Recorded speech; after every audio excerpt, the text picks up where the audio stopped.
Hi, what's up? We're in the next part. Please go check out the previous part to gauge your bearings. I'm busy out here talking about the state of the nation that is South Africa, but the state of the globe at large. And in the previous part, I was rapping on about how it is that I'm already sure what's going on here, because I'm seeing two different things that appear to be diametrically opposed. I'm seeing restoration of my life, and so therefore a future, but I'm also seeing condemnation entirely, or destruction, desolation. And I spoke about how it is that that's similar to Jonah, basically preaching to Nineveh, and if they repent, God will stay his hand, but if they don't, finished off is what is going to happen. And then I gave a couple of examples of why it is that I am so pulled, polarized essentially on two extremes of understanding, because the world seems to be resisting a lot of rubbish, but at the same time a lot of rubbish is being proliferated. I then started talking about the South African schooling system, and that's where I last ended. I spoke about how it is that I was raised up in both government schools and private schools, the private schools of which were Catholic, and they were largely regulated religiously, and as a result of the religious facets to those schools, there was a lot less waywardness in the children. Indeed, but ubiquitously generally from primary school all the way up until high school in both government and private schools that were religious, there was nonetheless a respect and a reverence by children of authority, of adults, grown-ups. And I spoke about how it is that I never under heaven ever witnessed any child ever come at a teacher, and I also never ever witnessed any parent fighting the school. They were always fighting their child for being disrespectful at school. It was never, the kid's side was never taken. That's what I'm trying to explain to you guys when I was on the come up. And I'm busy explaining that story to help you, to help myself and you get to the point where I feel as if though God is giving confirmation that we're at the end, instead of the confusion that I'm at. And if something does not stay this downward projectile, this thing that is on a downward trajectory, if something does not stay it, because an object in motion will stay in motion, Newton's law of motion applies here, even metaphorically. If this downward trajectory of moral turpitude continues, there is no way that this earth is a going concern. And I am now presently, in the forefront of understanding as to what's going on in South African schools, because I happened upon something that is going on in the South African schooling system, even though I am actively avoiding South African news, South African media, because of the way that South Africa has hurt me. And I spoke about how it is that South Africa has crushed my bones and flattened me. Heaviness in the heart of a man maketh stoop.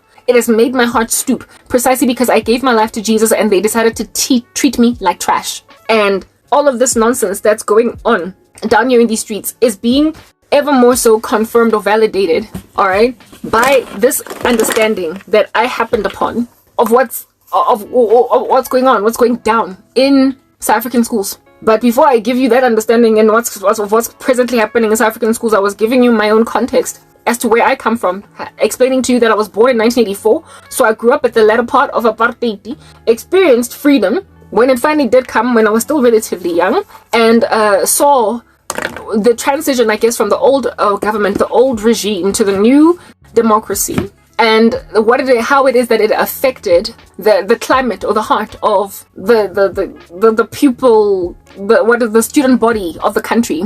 I spoke about how it is, I last ended with saying that the constitution of this country, the Constitution of the Republic of South Africa, is an Act 198, right, of 1996. And it puts forward all of these rights, these human rights for children and what have you. Corporate punishment was also eradicated when I was still in school, yet it was still done, right? Type establishment thing. And I spoke about how it is that despite kids having rights under the constitution of the country, I was in high school first year in 1998, so the constitution had been in operation already, in effect, for 2 years at that stage. And yet when I was in grade 9, so that is 1999, all right, I had this teacher for accounting by the name of Mrs. Peters. God bless her soul, proper. Loved her because I was a boffin. You would have hated her if you were not a boffin, because of the fact that Mrs. Peters used to call kids that were underperforming in her subject, that frustrated the living daylights out of her, rubbishes. Like proper, she used to call them rubbishes, right? And she would make them sit at the back of the class. And yet, despite all that, my sister had her, my older sister had her, gone through that, the generation before us and then us. Yeah, And there was never in the whole entire tenure of Mrs. Peters' career, I believe I left her as Sir John Adams since she was still teaching grade 9 accounting. Okay, yeah.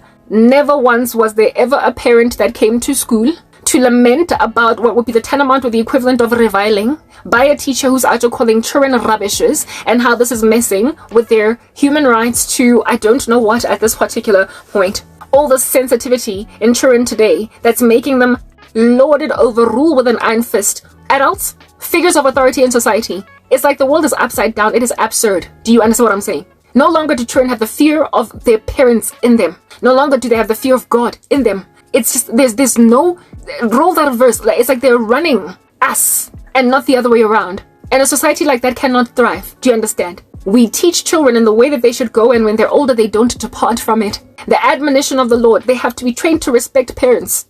And the rod, what is this, spanking and all that jazz, is beneficial according to the scriptures. Do not spare the child the rod, because in the heart of a child dwells a great deal of folly, but the rod of discipline drives it far away from him. So when kids don't get disciplined and the government of your country is enabling this complacency in the hands of authority figures to discipline children, the nations are therefore then on that day participating in the mutiny against their own future.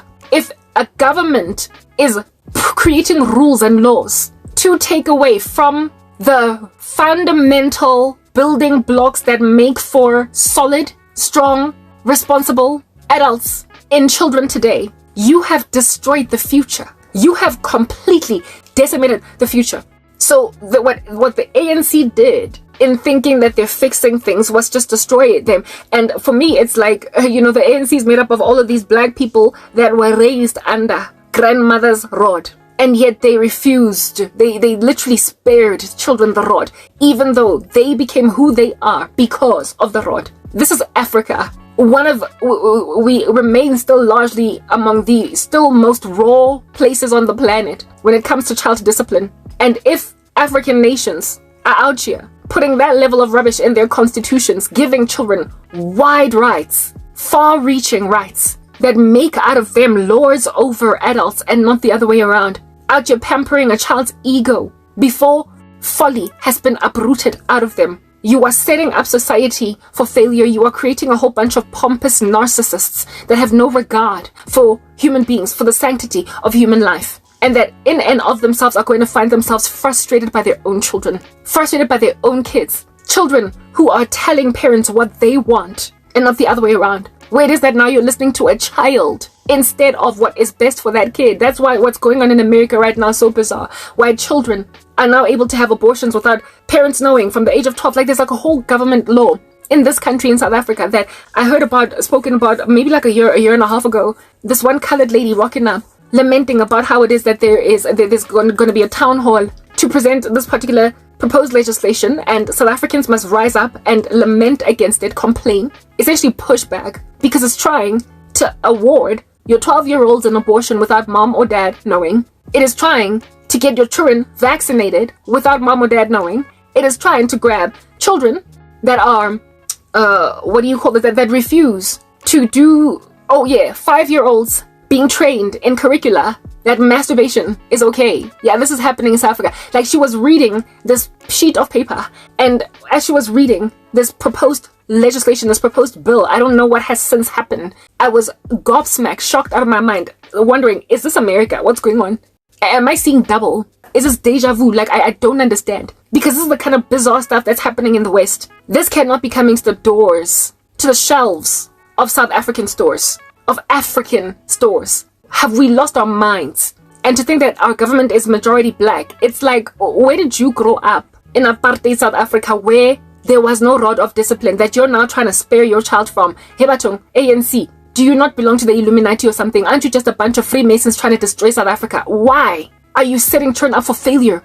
But Wabantu, who have been known to be so strict with children, more strict even than white parents, have black parents historically been known to be. And here it is that our black government is out here legislating the destruction of our children, making them namby-pamby, untrained and entitled, yet and also extremely protected, despite their rebellion, despite their delinquent general disposition. despite the fact that folly has not been driven far away from them. And if at all your kids are going to end up growing up in a climate of that nature, what are the odds that your children are going to be okay in the end? Like, we're going to have a discussion, okay? We're going to have a discussion. If they don't get taken by a tsunami, they're going to be terrorized by those who are causing a tsunami. Is that basic? In the previous part, I spoke about how it is that if at all I'm looking forward to a future, what in the world does it look like for my children? I already would have worked like a dog to make sure that I marry a godly man, that he might be nicely influential over the children. But what's the point? What's the purpose of my influence and my husband's influence if these children are going to get taken over by this particular society? Then what is the point? Then I guess we might as well go home, right? This the Mrs. Peters, that accounting teacher that Ajo called kids rubbishes, would not survive 10 days on the job in 2024, even though she was an excellent teacher. We did not get to just randomly go out of ourselves and wreak havoc in the lives of teachers. And when you are quoting your rights, you got laughed at. You probably got laughed at. The Constitution was already applicable to us when I was in high school, and even the latter part of primary. It was already applicable. And yet nobody waved that as a whip, a chief whip, a cracking whip at anybody. Kids did not threaten teachers with their rights. It just never happened when I was in school. And like I told you, never in my life have I ever seen the level of violence that I saw in schools, in kids, that in my days, never. Where it is that like people are literally going home with no ear, with a knife. Like, imagine your child going to school and like not coming back. You probably have to go and identify the body of your kid. No, not because they got hit by a car while trying to cross the road, but because another child at school killed your kid. Like, stuff like that started happening not after I matriculated. It would be some years before then. I was already in my 20s working in corporate South Africa when we heard about the sword killer. And I was like, what in the world? And then my younger sister, who is like a Gen Z, I'm a millennial, okay? Yeah, no. Her stories, wild. Absolutely wild. The stuff that she saw in her school, in her district. I was like, whoa. I saw this thing already before I got born again. When I got saved, it all just made sense. It all made sense. It's the last day, 2 Timothy 3. Disobedient to parents and of course authority at all. Everything godly is being ripped out of society. We are in the last days, they're perilous. And if the future generation is not being reared up in the admonition of the Lord, just as we were, even though we were pagan, we were ungodly, we were not born again children, but we were being regulated by a Christian nation. We were being regulated by a Christian principled country. So whether or not you were a saint, a Christian, truly born again, was irrelevant, because still the general climate of the country was regulating. It created a homeostatic environment of general peacefulness in schools and general respect. I'm gonna get to the fact that this thing, I can't believe, it's happening in South Africa, but it's also happening globally. I don't know how many teachers I have subscribed to on YouTube that are speaking about this in different countries, especially in the US. How it is that, guys, children are calling the shots. The epidemic of what do you call this? Resignations. The epidemic of teacher resignations in the US is astronomical, and they are resigning because of Gen Alpha and Z. They are resigning because of Gen Z and Gen Alpha. Gen Alpha are the babies, they're the toddlers, they're 13 and down. They used to be the most delightful, and now teachers are resigning because of them. I spoke in my previous part that I had never seen a teacher crying because of kids before. In my entire tenure, there was once a teacher that quit at my school when I was at Sir John in grade 8, Miss Pastana, I remember. We used to love her. She quit because we were apparently ill-disciplined and she was moving to a private school. When she announced that she's going to be leaving, we all planned a meeting in the class as kids to apologize to her and beg her to stay. She of course said no and left anyway. But that kind of behavior just does not exist, where kids are even able to feel contriteness, sorrow for what they've done, discomfort with the ramifications of their actions. Enough to say, please stay, we're sorry, we don't want you to leave. We don't want you to leave. Are they apologizing to teachers? No. Now they're just getting fired, these teachers, because of the fact that they have infringed on some constitutional right of some brat whose side was taken because nobody protects the teachers. Nobody protects the teachers. It's just the kids. If kids are the only ones with rights, and if at all, when a teacher walks into the fields, the gates of a school, they are not vested upon them authority to not only teach children but also instill discipline, then what's the point? It's actually what I was thinking about when I was showering. I was thinking, if you don't have authority, if you're not vested, with authority to not only teach but also instill discipline, what's the point? Because if you're standing there on some 1 + 1 = 2 and people are unruly and you can't discipline them, if you also can't enforce rules on them, if you cannot consequence manage, if you can't punish them for bad behavior, what's the point? What's the point? All you have is the fact that you're here to earn a salary to teach, whether or not you can actually do it. If there's somebody distracting the living daylights out of you in the class, you can't even kick them out, apparently. When I was in school, I don't know how many times in high school, never mind primary, I have not only personally been kicked out of class, but my fellow pupils were kicked out, and sometimes for an entire period would we remain kicked out of class. Do you understand what I'm saying? Missing out on an entire lesson, and then we would go home and come back the next day and it would be business as usual. Ain't nobody out here bringing mom to school or dad to school. Ain't nobody out here literally going out of their way to baisa a teacher for kicking them out of class. When I was in grade 8, we had the science teacher, Mr. Kraus. Corporal punishment was already outlawed in the country, and the man made it clear he don't care. He used to hit us with a ruler, and none of us reported it because it's out of the law. He made it clear that he doesn't care that it's outlawed. He still used it, and none of us reported him. Top of that, if he found us eating bubble gum, he would put it in one strand of our hair, dangling there, so that we would lose that strand of hair. Nobody out here went and reported him for any kind of random strange abuse or violence. The man probably retired, well loved as a science teacher. That's what's good.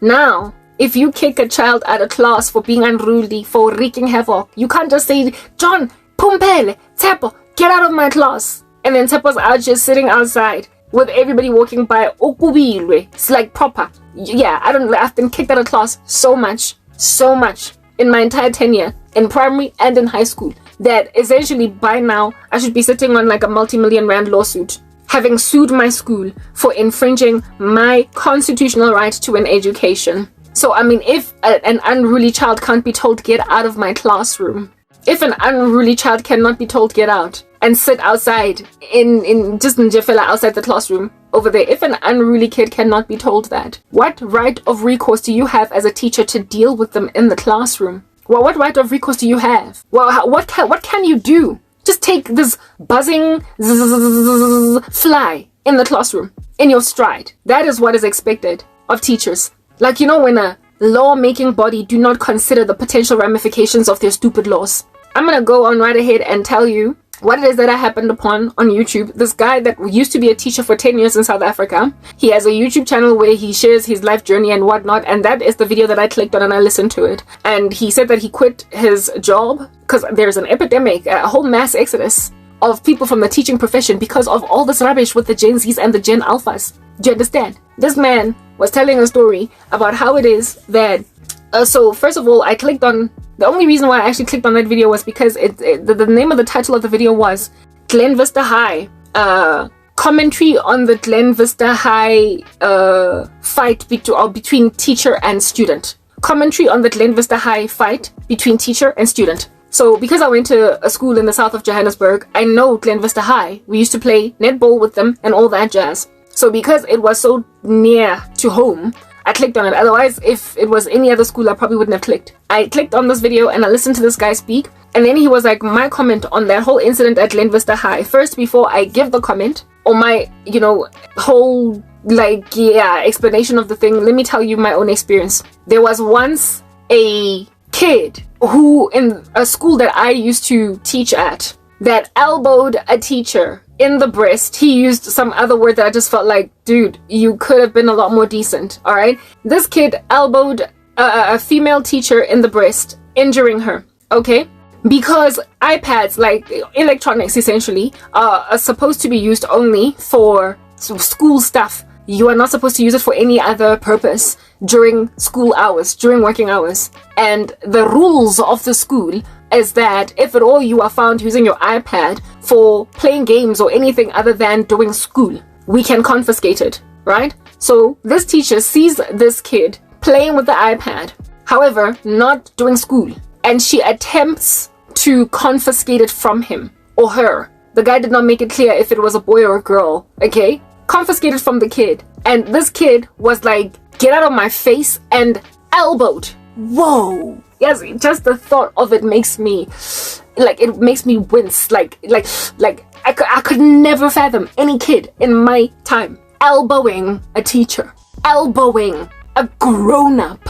Yo, guys. Yes, apparently this kid elbowed the teacher, hurting her breast. Okay? This teacher did what any sober human being would do. Instead of retaliate, realizing that she's dealing with a child, cannot fight back, she leaves the classroom to go and report this issue. And at the same time as she's leaving to report this issue, this child stands up as well, leaves the classroom, goes to the bathroom, and calls his or her dad and starts rapping onto the dad, speaking smack. The dad then rocks up and picks this child up, and they go home. The teacher comes back to class with the principal to basically deal with this issue that has just ensued right now. And the kid is nowhere to be found. The kid is nowhere to be found, right? It becomes a whole frantic search all over the school looking for this kid.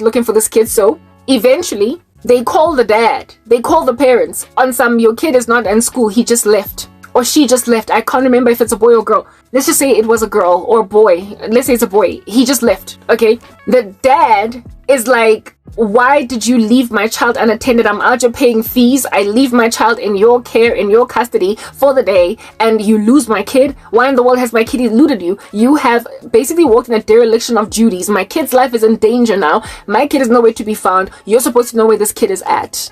The dad has the kid. Yo, remember what I told you guys about when I was growing up? The kid was always wrong. Ain't no teacher ever taken this, ain't no parent ever taken the side of the kid. The kid was always the one being rebuked and disciplined by both parent and teacher. But this time around, the side of the derelict child is being taken. And you know, on the part of the parents, this is what I gotta say. Nobody knows your kid better than you. Nobody. And if your kid is manipulative, you know. If your kid is ill-disciplined, you also know. If your kid speaks whatever they want to speak, you know. If your child has wreaked havoc in the community where you stay, in the complex where you live, if your child disrespects his grandmother, you know. If this kid has given you a hard time, throwing their toys out the cot, you know your own child. And so, when you've got this gentle parenting, that's what they call it in America, right? When you've got this whole gentle parenting approach, where you tell yourself that you're going to take all the random rubbish that a child can throw at you and feel as if though that is the right way to raise a child, that they might feel strong and protected. You are not only sparing them the rod, but you are giving them a scepter to rule as one who has not even been trained how to basically like a person that hasn't even been potty trained, a person that has not been given, they have not, guys, apparently a moral compass is not fully established. Essentially your sense of society and how to act and how to be in it before the age of 21, I believe. A full thorough set of convictions and a moral compass as to what are your values, what it is that you're prepared to do, what you won't do. The solidness of that is still fluffy before about the age of 21.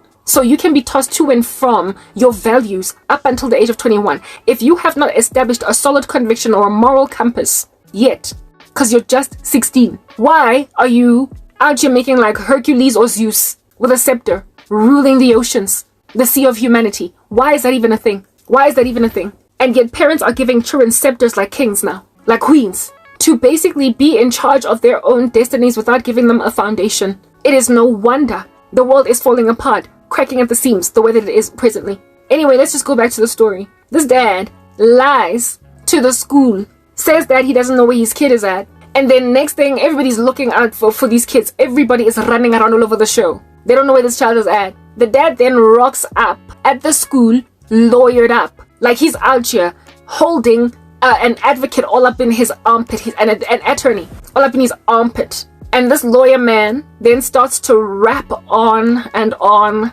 and on about, like, guys, I mean, like, to go and recruit the services of an attorney who is likely paid per hour in order to deal with a lament of a child. Negative reinforcement, positive reinforcement, nothing being employed. Like, proper, you are reinforcing behavior in this child. If at all, a lawyer can just be called up and dad pay the hourly rate of this man or woman to humor a falling out, a dispute, and a discipline issue at a school with a child. What in the world is this kid gonna do in the future, and how entitled are they going to be? If all, like, proper, if your dad has so much money that he can just, I have consulted a lawyer, guys, and he once charged me, like, this whole situation that I endured with MTN.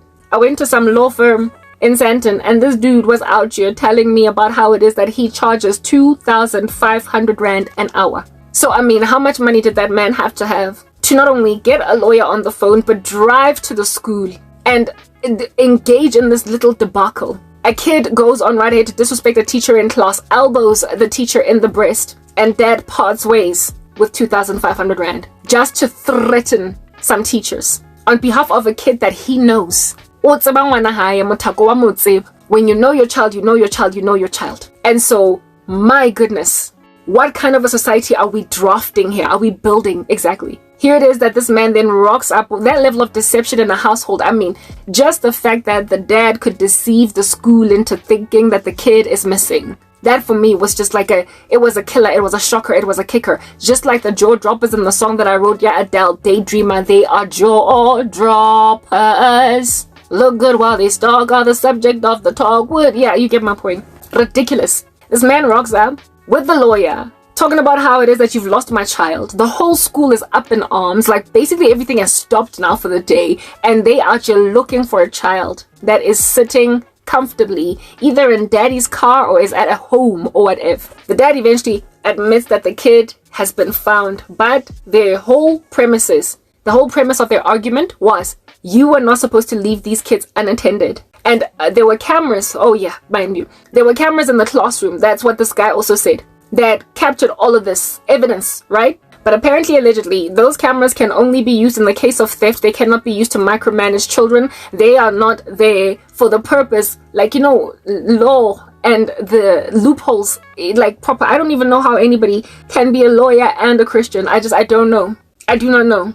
It's just such a dishonest profession. It's so rough. It is so, like, anyway, whatever. Because of, like, the loopholes in not being able to use certain facts in a case of court, or certain evidence as being throw-outable out of court or whatever, you can just dispose of it because these cameras might have been there and they might have caught the act in question for what it is exactly. But bottom line is, the cameras are here to surveil theft, not children, not micromanage kids, to see what under heaven they're doing. So, I mean, with that kind of logic, can you imagine if a kid murdered another kid in class and it was caught on camera, and there is not sufficient evidence to pin this on the kid other than that video footage? Are you telling me that it would not be admissible in court because of the loophole that it cannot be used to surveil or micromanage children, only theft? For real. Like, I'm sorry. May the true one and only be all and end all of a lawgiver come and salvage the earth from all of this heinous activity down in these streets. The video, the footage of this assault on the teacher that was captured was disregarded. It could not be used. They also could not interview the children to find out what in the world happened without getting consent from all the parents in question. It would be like a whole process. And so therefore, because that whole thing was not embarked on, and this dude rocked up and just gave laws and laws and laws and what have you, speaking about even how it is that those cameras cannot be used as evidence against the child, the teacher got fired. The contract was severed. The woman lost her job. Here it is that you are enforcing school rules. What is the school rule? You cannot use your iPad for games during school hours, otherwise it gets confiscated. The teacher tries to confiscate it. The child gets aggressive, violent. The teacher does not respond in violence, but rather leaves the room. However, apparently, allegedly, she was not supposed to leave kids unattended. As a result, a kid went missing on her watch. Yo, guys, yes, you know, with that whole leaving, like, what under heaven? What are they supposed to do? What if the teacher needs to use the bathroom during class? What if they need to go to the staff room? I don't know how many times we've been left unattended. when I was on the come up. Like these laws, you know, when you are in building legislation, when you are writing legislation, you need to have stipulations on the side as to what are the exceptions. There've got to be exceptions. Just like with the human rights and the Constitution, there are limitations to those rights. They are like you can't just abuse a right. Like for instance, with the right to the freedom of expression, there are restrictions in light of hate speech. So you can't just blanketly apply it. That's how you interpret the law. Do you understand what I'm saying? So if a teacher needs to use the bathroom and something happens during their bathroom break, are you gonna tell me that this person is then basically found wanting and negligent of these children because they needed to use the bathroom? They were super pressed to pee. Must they call a teacher or a substitute or the principal in the office to come and man the post while she's doing her business and then come? No, of course not. And these are basic things that ought to have been employed in this particular circumstance. But just because she left her post and left these children unattended, the woman lost her job on that technicality, despite there being video surveillance footage. So, I mean, when your reputation has been that damaged, when you have been fired, remember when I told you about Miss Pestana in grade 8, the teacher who left to go and teach at a private school was upset with us because we were unruly or whatever, and how it is that we formulated a meeting as students in the class to apologize to the teacher and beg her to stay. We had a contrite spirit. We afflicted her until she quit. We didn't afflict her until she quit. She was already interviewing for a private school. However, on the one day that we irritated her, she used it as an excuse that's why she's leaving, because of us. She can't stand us anymore type thing. But we did irritate her that day. We tried to beg her to stay because we were contrite. We were guilty. Our consciences were not seared. We realized we had hurt our teacher and we concocted as a scheme, a strategy to try and win her over again. That is somebody that melts a heart. Do you understand? It's written in God's word that a gentle answer turns away wrath. We were trying to turn away the wrath of the teacher by responding to her anger with an apology. I wonder if after that woman lost her job, that kid felt some kind of way. Do they feel some kind of way after they get men and women fired for no other reason than their own indiscretion? First of all, you hit a person, a grown-up, you went and hit a grown woman. She then lost her job over your indiscretion. Did you feel like trash afterwards? That I can't answer. I don't know. But all I know is they don't make them the same these days. They like Annabelle, the conduit for demonic spirit doll. They like Chucky and Chucky's bride. They like the Omen, kid out there being born with 666 on the forehead. And the exacerbator of that random rubbish are the parents. They only make it worse. When you don't build a child's moral compass and value set, they become like child soldiers. You know those ones that you find all over Africa out here walking around with AK-47s, murdering on sight that which is the target they've been told to murder, because they have not had a moral compass ingrained in them. They have only ever been taught rubbish. When will they ever recover? At what point is that kid going to wake up to realize that when I was this age, I got a teacher fired from her job because I was wrong? This kid made a decision to go and call the dad in the bathroom, out here lamenting, crying, complaining. The dad picks the kid up, pretends the kid is missing. The kid is not missing. And then the teacher winds up fired. The teacher ends up getting fired. She's the one that got elbowed. Oh, and here's the kicker. There was video surveillance footage of the incident. What would you do if a child in your class slapped you? Would you just stay there on some? How could you do that? Or would you walk out as well and go and report it? She did the most mature thing that could be done. Unlike the teacher at Glen Vista High, who threw a punch back. The teacher at Glen Vista High, who reacted to his emotions. The teacher at Glen Vista High did what would be the tantamount or equivalent of that woman in the classroom who got elbowed by the kid, taking that kid and shoving them. That's what the Glen Vista High teacher did. But this one did the morally responsible thing. The child protecting responsible thing. What she basically WWJD. What would Jesus have done? What would Jesus do? Jesus would have done what that teacher did. Go and report it to authority. Jesus would not have repaid evil for evil. Jesus would not have shoved that kid. Would not have done what the teacher at Glen Vista High did. Reacting to his anger. In your anger, do not sin. Do not let the sun go down on your wrath. Jesus would have done what the teacher in the story that this man is telling did. He would have gone to the principal's office to report the matter. Jesus would not have just stuck around though allowing this ill discipline to continue. Because Jesus believes that a rod of discipline is important for a child. They must be disciplined. That's how you drive folly far away and out of the heart of a kid. So he would not have just let it go, meaning that this woman, not just merely letting it go and sitting at her desk crying after getting elbowed by a kid. That's not what she was supposed to do. She was supposed to do exactly what she did. So when society no longer has regard for the godly reaction to a situation, there's nothing left for us to do here anymore, don't you see? If at all, Christian responses to circumstances don't stay wrath. It's written in God's word, if it is possible, you must try to live at peace with everybody. If you can't live at peace, if their reaction is always just unjust gain, it is always aggression, violence, it is always injustice.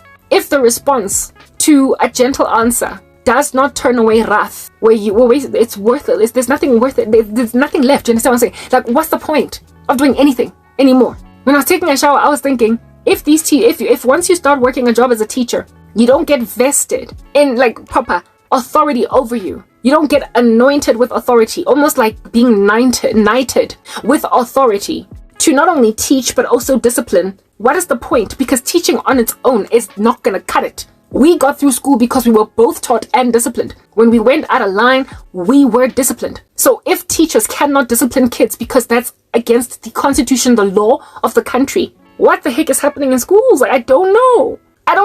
You are basically relying or leaning on children to be self-regulated. You are hoping, going to school every single day, crossing your finger, that kids are going to be auto-regulated, that they are going to be disciplined in and of themselves without being disciplined. You are expecting that they are going to make like that flower and self-raise. That's what the government is saying. Like, really, these kids are there how many hours a day? Their parents do whatever they do at home, but the rest of the responsibility of the job is in the teachers to raise these children up in what is societally acceptable. And if in school no discipline can be employed, if there is no consequence management in school for children, what's the point? It's a circus, it's anarchy, it's chaotic, they're gonna purge. Like in that movie, they're just gonna do what they want. And so far as they can just go to the Department of Education, they will get heard. And nobody will have regard for the grown-ups. And then the Minister of Education then wonders, why are there so many stabbings in schools? Why is there such a massive diaspora of teachers from the profession?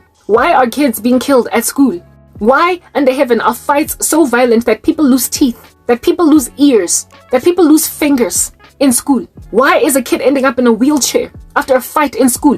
What kind, like, you know, when you fight with a chair, like when you go and you throw a chair at somebody, when before it was just karabana with your fingernails. That level of wrath is demonic. To a point, like that, so much anger in a kid that they would end up murdering. It's demonic. And when there's that level of almost like Hadron Collider CERN type demonic portal opening activity in the heart of a child or children on a school playground, guys, I really do apologize. There's nothing left for us to do here anymore, because these people are agile more than grown-ups. They're stronger than grown-ups. They're faster than us. And they're stronger sometimes, bigger, girthier. Their muscles develop faster. They lose weight faster when they go on diet. They're far too strong to be ill-disciplined, is what I'm getting at. And so we're dealing with a zombie apocalypse. We are dealing with like a whole cannibal apocalypse. I told you guys that in the tribulation, kids are going to start gangs that are going to be cannibalistic. I did a video of that nature, 2 of them, describing this particular problem. So do you not see how it is that it is due to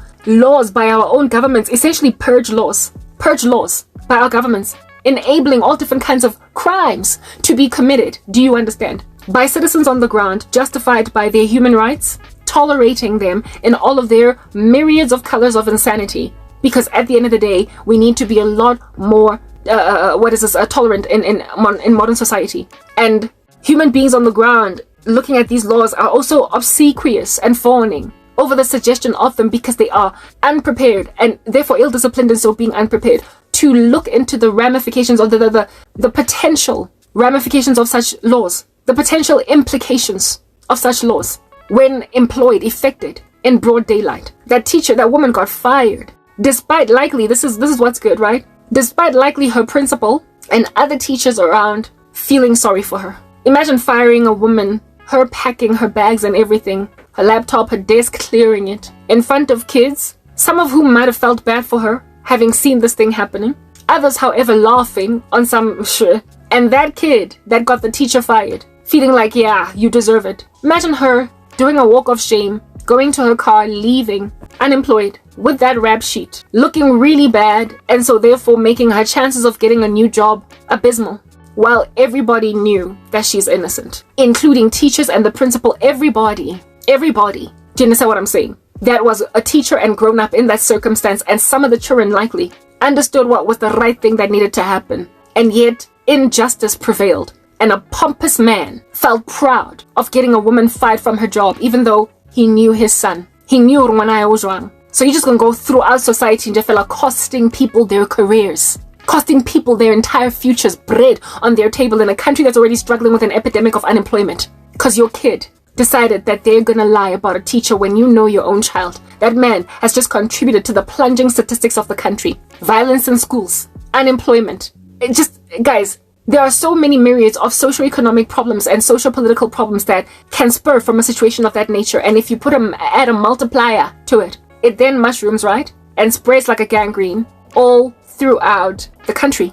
It becomes a national statistic. It just becomes an unquenchable issue. Coupled with the fact that we've got these like ridiculous, heinous pass rates. The ANC government, I don't know what in the world they think they're doing, right? They are like a three-legged horse. Can't frigging run. Frankly, you need to be put down. However, they're still running the show all these years down the line after decimating our country with their strange laws and their 20% pass mark. What is it now?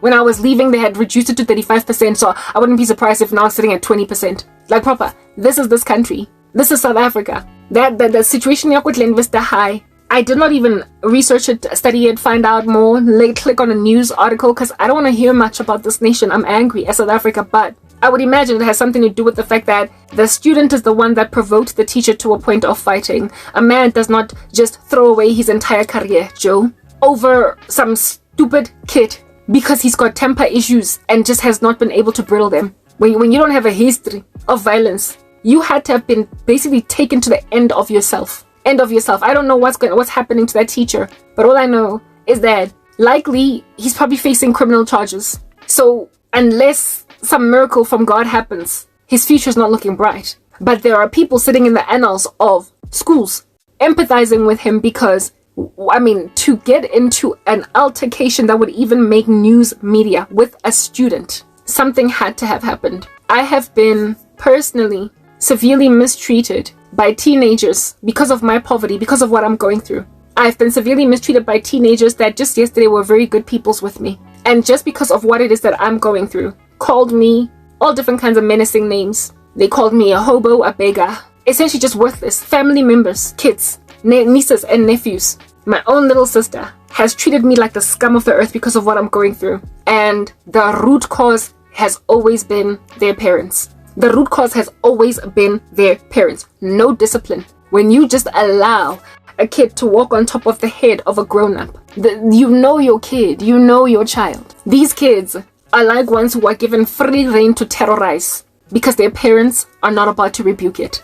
It's written in God's word that if you cause children to sin, it'll be better if a millstone were to be tied around your neck and for you to be thrown in the ocean than for you to face God on the judgment. I have done videos about this at length explaining how it is that Gen X and millennials, you have destroyed Gen Z and Gen Alpha. And with Gen Alpha looking the way that it's looking and Gen Z looking the way that it's looking, causing a diaspora out of the teaching profession, causing murders in schools, assaults, causing all different kinds of weird anomalous activity in children. There is no future then, is there? There's no future. Because they're there. They're it. Their kids are going to be worse. They're going to be frustrated. At some point they might snap out of this nonsense. Realize they were messed up, but by then the damage has already gone too deep. By then the damage has already gone too far. That kid might grow up to turn 38 and realize that what he did when he was it high school or primary that he was teaching, where he elbowed the teacher. Yeah, might realize that what I did was messed up, but by then he is dealing with a society of children of his own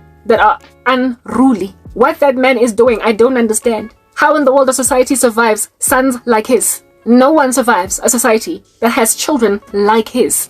No one survives a society of disrespectful kids that don't know how to talk to grown people. Nobody survives that. These kids are strong. You cannot fight them. You cannot, like proper. They are bigger. They have got more energy. They're agile. I spoke about that earlier. So you will not win when you go to war with them. All that you lean on with children is instilling that discipline while they're still young, instilling fear in them while they're still young, so that when they get all beefy and chunky as teenagers, they already have got a self-regulating thing going on in them. They already have a self-respect and a respect for society at large, so that they won't use their physical agility and their strength to afflict grown-ups around them that indeed can be beaten to a pulp by them. They can be beaten to a pulp by them. But just because you can WWE wrestle down your teacher as a jock rugby player of a 17-year-old doesn't mean you should. So when you start to use your physical strength, I mean, I've been shoved, not personally, by my little sister, because she's taller than me, thicker, girthier.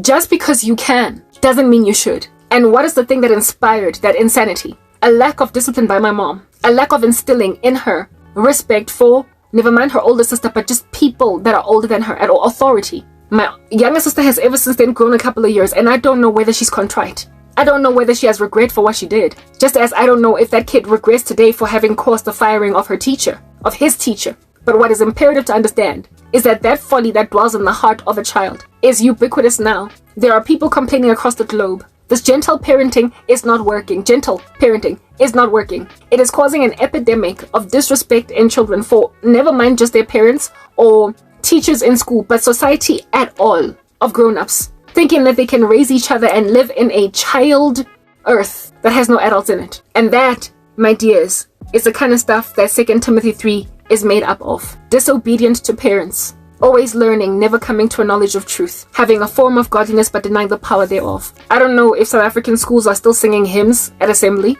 All I know is that in America, they have taken out God out of the schools. They've taken Bibles out of schools. But in South Africa, I can't vouch for that. I don't know. I'm not sure. I don't know. I don't have children. I don't know what's going on in the schooling system. I'm not interrogating it. I'm not interested because I don't care about what's going on in this country. Secondly, I don't want to hurt myself by looking at what I could be doing as a mom when I am out here being made to menopause without children. But if hymns are still being sung in assembly, then it says that just like with what was right to be done with the teacher in class, walking out, doing what Jesus would have done, despite doing what Jesus would have done, the reaction is still not godly. The reaction is still not a piety of a society. It's not a regulation of a society. If at all the behavior of the teacher did not cause a positive reaction or a positive response, a calmed down response to the situation at hand that was unfolding. People are drunk. Yeah, if it did not cause that, then there's no hope. So similarly too, if there are still hymns being sung in schools, if our Father who art in heaven, hallowed be thy name, is still sung in assembly, but this is still happening. It says that the gospel is going in one ear out the other, that society is not being regulated by God's law, that we are at the great apostasy where people will always learn, never come to a knowledge of truth. They will have a form of godliness but deny the power thereof, and the world will therefore be insufferable, perilous. We are sitting in perilous times. These wars, fights in schools will keep happening, and in increasing measure. So the question that then I have is, if I were to raise my children up in the admonition of the Lord, my husband is all godly, the two of us are vying, striving, and my kids go into the schooling system or university with the world looking the way that it is right now, one of two things is inevitable. The first scenario is that my kids will apostatize because of the influence of the world. So already children are going to hell despite parents teaching them better. The other scenario is that if my kids maintain their godliness despite society's pressure, they're going to be persecuted. So literally it does not end well either way. They're going to be persecuted for not going with the grain. So if they don't join the band of miscreants, they get afflicted by the band of miscreants, making the quality of their lives lackluster anyway, making our endeavors, our efforts as parents worthless to try and establish a future for your kids. They could get killed on campus for simply being pro-Israel and Christian. Because in the society of little sword killers in schools, my goodness, no. There is no one that is safe that is trying to do what Jesus would have done. The teacher in that school did what Jesus would have done and yet still lost her job. I did what Jesus would have done and I lost my whole career. My kids in the future will do what Jesus would have done and they will have found themselves beaten on campus at university. If there is no way for us to put our feet down, even when we are trying to be meek and lowly and gentle like Jesus, in the way that we react to society around us. Even if we try, if we are still nonetheless being uppercut, right hooked, if we are still being shoved, if we are still being elbowed in the breast, what's the point? What's the point? There is nowhere for us to live anymore as Christians. I want children. And even if I were to meet the godliest man in the world, we still have to deal with the fact that we are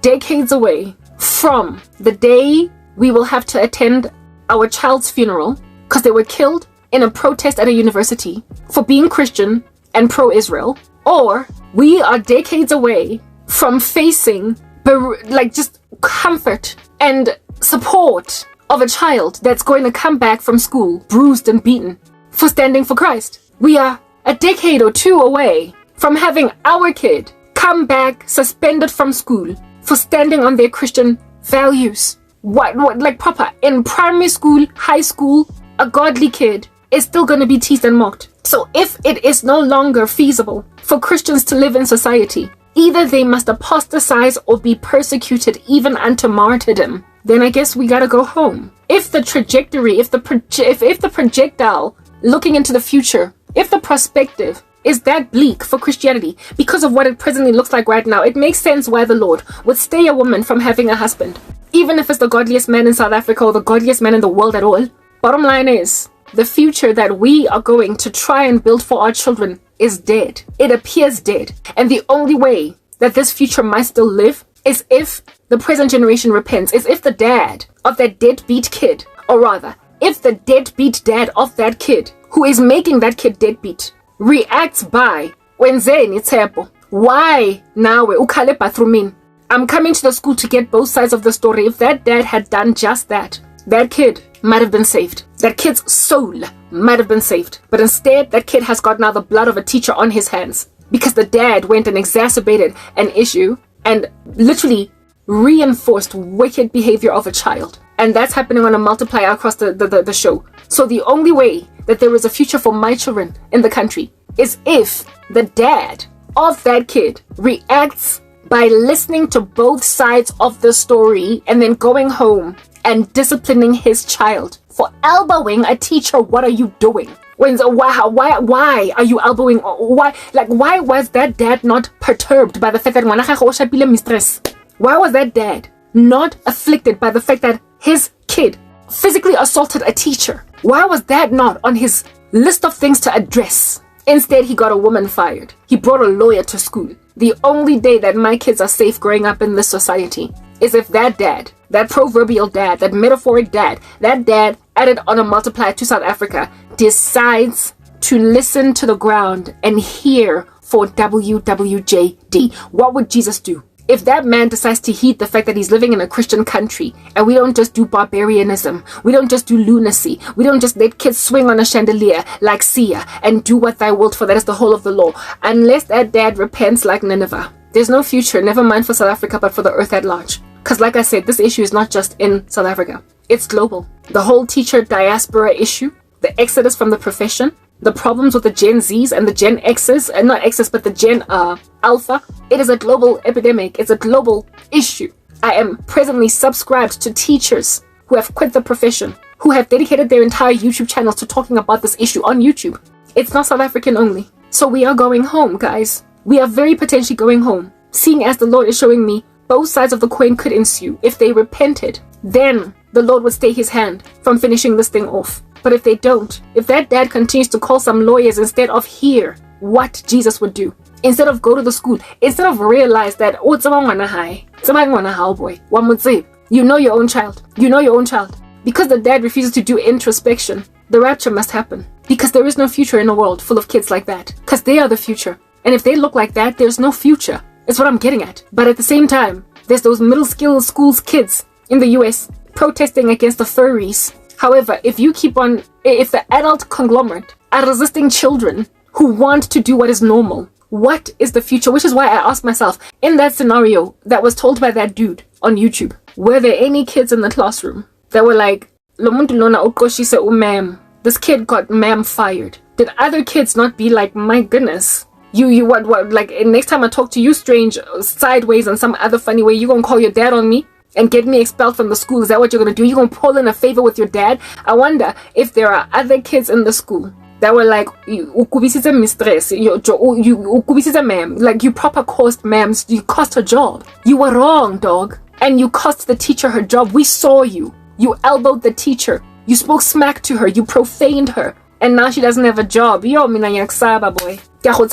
I wonder if the kids in the class applauded that kid or if they looked down on him. Because if they looked down on him, maybe there's hope for society. Perhaps, just maybe, there's some kind of hope for society. But right now, I don't know. I have no idea. But look at what is going on. A person speaking such things as these is unable to speak truly. On YouTube, I'm frozen. People are casting spells on me. Men insist on putting me in their houses when I've got this kind of story to tell, when I've got these kinds of things to speak, when I've got this kind of admonition to send out, when I've got this kind of warning to send to the streets. Some selfish narcissistic boys want me to be some Stepford wife sitting around out here being given money when I can't make my own because somebody's manipulating me with spurts. I'm speaking these things. I'm making observations of this stuff. I have defected from my own country. I'm only here in body, but not in spirit because of the level of wickedness in this land. And somebody is trying to put me in his house as a Stepford wife. Just irresponsible, careless treatment of people in a spirit of selfishness, self-regulation, self-guarding, like your own self-interest, lover of pleasure rather than lovers of God, having a form of godliness but denying the power thereof. You cannot think about anyone but yourself, and so you are literally calamitizing a planet. Go fail, I fail. It's imploding, all of it, because of you, because you want a Stepford wife. That's what's going on in these South African streets. No one is listening to my channel on YouTube, and despite no one listening, I still rock up and I'm like, but God, do I have a future? Or is this over? This can only end one of two ways for me. Either I get a future because you repent, or I go to heaven because you don't. Either way, it's not going to work out for you. It's going to work out for me. Only one scenario works out for you. Only one scenario works out for the enemies of the cross. Only one scenario works out for the absurd, for the dastardly. Only one scenario works out for the unreasonable. To repent. However, absent of repenting, you're facing the tribulation. Is that basic? You're facing the tribulation. The tribulation is inevitable if you don't repent. But guess who is safe either way? Me. I either get my future with my husband because you repented, with my children that are going to be able to grow up and not be afflicted on university campus and killed for loving Jesus and the Jews. Or I go to heaven, saddened, of course, in the run-up too, of the fact that I never got to use my womb and everything. Never got to be fertilized, never got to know what it's like to carry a baby to term. Yeah, that's gonna hurt. But hey, Christ will wipe away every tear from my eye, will he not? He will restore to me that which the locust, the palmerworm, the cankerworm, etc. has stolen. So really, South Africa, you've got one of two options, and not just South Africa, but planet at large. But it doesn't matter because when I'm speaking, nobody listens. You can either repent, and so have a future where nobody is out just slashing the tires of a Christian just because they love Jesus. Or you can perish. Luke 13. Repent or perish. But you can't continue in this way. There is no way you can continue. You've already heard, you've seen the stories in the media. If you don't think stories, and I say absurd, if you don't think that this stuff that's happening in South African schools and global schools is absurd, then you're living in a cocoon. You're naive. You're living in some kind of a silo. You are unique in space somewhere all by yourself, in some capsule that has just enough oxygen for you. But you are certainly not living on a gravitationally pulled earth, downed to it, able to fall with a thud, and so therefore, with an incentive to prevent that fall. You are naive to think you can roam around in a bubble of grabbing for yourself some Stepford wives just because you have desires, just because your loins are titivated and you can't help but desire someone that is absolutely off the table for you. I am exhausted. It's like ridiculous how tired I am, but it doesn't matter because I won't be for much longer. This here cannot continue. What I'm trying to explain to you guys is that this downward spiral, this trajectory, an object in motion, staying in motion unless acted on by another force. If that force is not your own repentance, it will be Jesus. Do not say I did not warn you. I'm signing out in Christ's name, Cran K. Peace.